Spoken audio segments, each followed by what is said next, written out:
में भारी बारिश ने लोगों को अपने घर छोड़ने पर मजबूर कर दिया है। बूंदी में 7 लोगों की मौत हो गई, तो वहीं बाढ़ की वजह से कई गांव पानी में डूब गए और कुछ तटबंध भी पानी के तेज बहाव के आगे नहीं टिक पाए। इसके बाद आसपास के इलाकों में एनडीआरएफ और एसडीआरएफ की टीमें लोगों को बचाने के अभियान में जुट गई। यही मंजर राजस्थान के कोटा में देखने को मिला, जहां कई दिन से हो रही लगातार बारिश ने पूरे शहर को तालाब बना दिया। शहर के अधिकतर घरों और दुकानों में पानी भर गया। पूरी की पूरी कॉलोनियां पूरी पानी में डूबी हुई है और हर कोई राहत का इंतजार कर रहा है कि कब उन तक रेस्क्यू टीम पहुंचे। सड़कों पर भी लबालब पानी भर गया, जिससे लोगों के लिए बाहर निकलना भी मुसीबत बन गया। दुकानों में एक फीट पानी घुस चुका है और नाले के अतिक्रमण की वजह से नाला चौक हो चुका है। कोटा से ही एक दूसरी तस्वीर सामने आई, जिसमें नदी में अचानक पानी का बहाव तेज होने की वजह से 5 लोग बीच में ही फंस गए। बाद में एनडीआरएफ के जवानों ने अपनी जान जोखिम में डालकर सभी को बचा लिया। लेकिन हालात इतने बिगड़ चुके हैं कि हर तरह लोग परेशान हैं। हालांकि राहत बचाव का काम भी तेजी से चल रहा है, लेकिन संकट इतना बड़ा है कि वो नाकाफी साबित हो रहा है। जबकि मुसीबत बढ़ती जा रही है। कोटा में ही एक बस नाले में फंस गई। पानी भरने से सड़क और नाले में अंतर करना मुश्किल हो गया, जिसकी वजह से कोटा से इटावा जा रही बस पानी के बीच फंस गई। पानी के तेज बहाव की वजह से उसका संतुलन बिगड़ गया और नाले में फंसकर बस बंद हो गई। बताया जा रहा है कि उसमें करीब 40 यात्री सवार थे।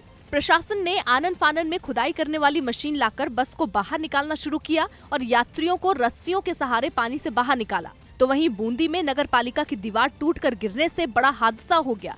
दीवार एक घर पर गिरी, जिसकी वजह से उस घर में सो रहे 7 लोगों की मलबे में दबकर मौत हो गई। सौगात की एक बात यह कि कोटा, बूंदी, झालावाड़ और 12 जिले राजस्थान के हाड़ौती इलाके में आते हैं, जो मध्य प्रदेश की सीमा से जुड़े हुए हैं। और यहाँ भी चंबल नदी ही है जो एक हफ्ते की मूसलाधार बारिश के बाद रौद्र रूप दिखा रही है। और कोटा बैराज से पानी छोड़े जाने के बाद कुछ जगह तो चंबल नदी खतरे के निशान से 12 मीटर ऊपर बह रही है, जिसकी वजह से नदी पर बने पुल बाढ़ में डूबे हैं और पानी का दबाव न झेल पाने की वजह से एक डैम की दीवार भी तबाह हो चुकी है।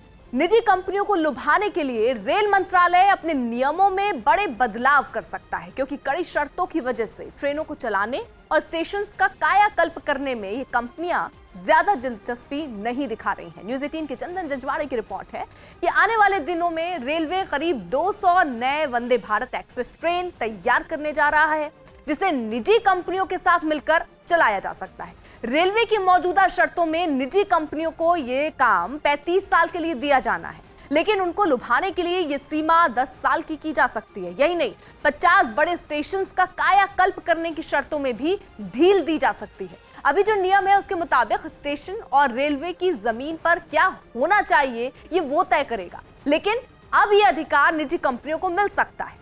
मध्य प्रदेश में लगातार हो रही बारिश ने हाहाकार के हालात बना दिए हैं। खास तौर पर दतिया में पूरा जो शहर का शहर है वो पानी में डूबता हुआ दिख रहा है। लहरें पूरी ताकत से सड़कों और मैदानों में दौड़ रही हैं, जिन्होंने पूरे शहर को बंधक बना लिया। दतिया में एक पुल के बहने की हैरान करने वाली तस्वीरें सामने आई। सिंध नदी का पानी दतिया में दाखिल होने के बाद से ही ऐसी तबाही की तस्वीरें सामने आ रही हैं। ये दतिया के मशहूर रतनगढ़ माता मंदिर के नीचे बना लोहे का एक मजबूत पुल था, जो पानी की ताकत के आगे ढेर हो गया। पानी का दबाव बढ़ा और पूरा पुल उखड़कर लहरों के साथ बहता हुआ दिखने लगा। कई जगहों से ऐसी ही हैरान करने वाली तस्वीरें सामने आ रही हैं। एक मंदिर में फंसे पुजारियों को निकालने के लिए हेलीकॉप्टर भेजना पड़ा। रेस्क्यू ऑपरेशन आसान नहीं था, क्योंकि ठीक सामने बिजली की हाई टेंशन तार थी, लेकिन बेहद समझदारी से हेलीकॉप्टर के जरिए फंसे हुए लोगों को निकाला गया। और दतिया के ऐसे ही हालात को देखने के लिए मध्य प्रदेश के गृह मंत्री नरोत्तम मिश्रा खुद पहुंच गए, लेकिन हालात ये हो गए कि खुद गृह मंत्री को एयरलिफ्ट करना पड़ा, क्योंकि गृह मंत्री नरोत्तम मिश्रा जिस जगह पर पहुंचे थे वो इलाका पूरी तरह से बाढ़ की चपेट में था। ऊंची ऊंची इमारतों को केवल छत दिखाई दे रही थी। गृह मंत्री यहां मोटर बोट से पहुंचे, लेकिन जब वापस निकलने लगे तो मोटर बोट खराब हो गई, जिसके बाद उन्हें बचाने के लिए हेलीकॉप्टर से बचाव टीम भेजी गई। एक इमारत की छत तक हेलीकॉप्टर से रस्सी पहुंचाई गई, जिस पर लटक कर नरोत्तम मिश्रा हेलीकॉप्टर तक पहुंचे। इससे पहले गृह मंत्री ने बाढ़ में फंसे 9 लोगों का रेस्क्यू कराया।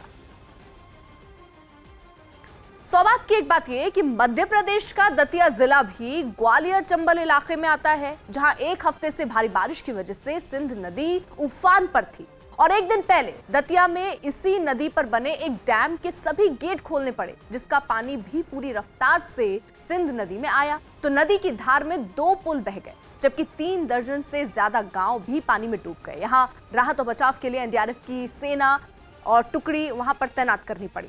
आधार कार्ड को वोटर कार्ड से जोड़ने के मुद्दे पर सरकार ने लोकसभा में जवाब दिया। न्यूज़ 18 के एहतशाम खान की रिपोर्ट है कि केंद्र सरकार इस बात पर विचार कर रही है कि वोटर कार्ड को आधार कार्ड से जोड़ा जाए, जिसकी जानकारी कानून मंत्री किरेन रिजिजू ने संसद में दी और बताया कि ऐसा करने से फर्जी वोटर कार्ड पर लगाम लगाई जा सकेगी, क्योंकि कई लोग एक से ज्यादा वोटर कार्ड बना लेते हैं जो गैर कानूनी है। ऐसे में अगर वोटर कार्ड को आधार कार्ड से जोड़ दिया जाए तो ऐसा नहीं हो पाएगा। हालांकि इस पर अभी विचार चल रहा है और सरकार में कोई फैसला अभी नहीं लिया गया है। महाराष्ट्र के अमरावती से एक चौंकाने वाला वीडियो सामने आया। वहां एक पुलिस वाले ने वर्दी में पिस्तौल के साथ टिकटॉक वीडियो बनाया, जिसके बाद उसे सस्पेंड कर दिया गया। दावा किया गया कि ऐसा करके वो अपराधियों में डर फैला रहा था, जिसके लिए उसने ये वीडियो बनाया, जिसमें महेश काले नाम का कांस्टेबल पुलिस की वर्दी में हाथ में हथियार लहराता हुआ नजर आया और आगे पिस्तौल लोड करते हुए अपराधियों को भी चेतावनी दी।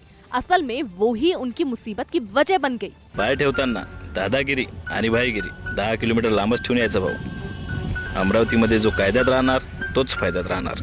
लेकिन खाकी वर्दी, आंखों पर चश्मा और हाथ में पिस्तौल वाला यही अंदाज कांस्टेबल महेश काले के लिए परेशानी का सबब बन गया और पुलिस विभाग ने उन पर कार्रवाई की। सौभाग्य की एक बात यह कि सोशल मीडिया पर चर्चा में आने की सनक में हमें कई लोग अपनी जान एक तक खतरे में डाल देते हैं और कुछ पुलिस वाले भी अब इसी मकर जाल में उलझ गए हैं, जिन्हें वीडियो बनाते समय ये भी होश नहीं रहता कि वर्दी और पिस्तौल उनको वायरल वीडियो बनाने के लिए नहीं मिली है। यही सबक याद दिलाने के लिए अमरावती के एसपी ने इस पुलिस कांस्टेबल को सस्पेंड कर दिया। कोरोना के मरीज बढ़ने पर हिमाचल प्रदेश में फिर सख्ती बढ़ाने का फैसला कैबिनेट में हुआ। न्यूज़ 18 के चमन पलानिया की रिपोर्ट है कि दूसरे राज्यों से आने वाले को आरटी-पीसीआर की नेगेटिव रिपोर्ट दिखानी होगी, जो 72 घंटे से ज्यादा पुरानी नहीं होनी चाहिए। हालांकि जो वैक्सीन की दोनों डोज लगवा चुके हैं उनके लिए ये जरूरी नहीं होगा। इसके अलावा भीड़ को रोकने के लिए भी पाबंदियां लगाई जा सकती हैं। राज्य में रोजाना 1400 से ज्यादा नए मरीज सामने आ रहे हैं। ऐसे में 11 अगस्त तक अगर हालात ठीक नहीं रहे तो ये फैसला लागू कर दिया जाएगा। बिहार के कई हिस्सों में लगातार हुई भारी बारिश का असर कुछ ऐसा हुआ कि पटना में गंगा नदी ने खतरे के निशान को पार कर लिया। नदी में पानी बढ़ने के बाद शहर के ज्यादातर घाट डूब गए, जिसकी कुछ तस्वीरें वहां के कृष्णा घाट से भी सामने आई, जहां नदी के खतरे के निशान को पार करते ही पूरा घाट पानी में समा गया।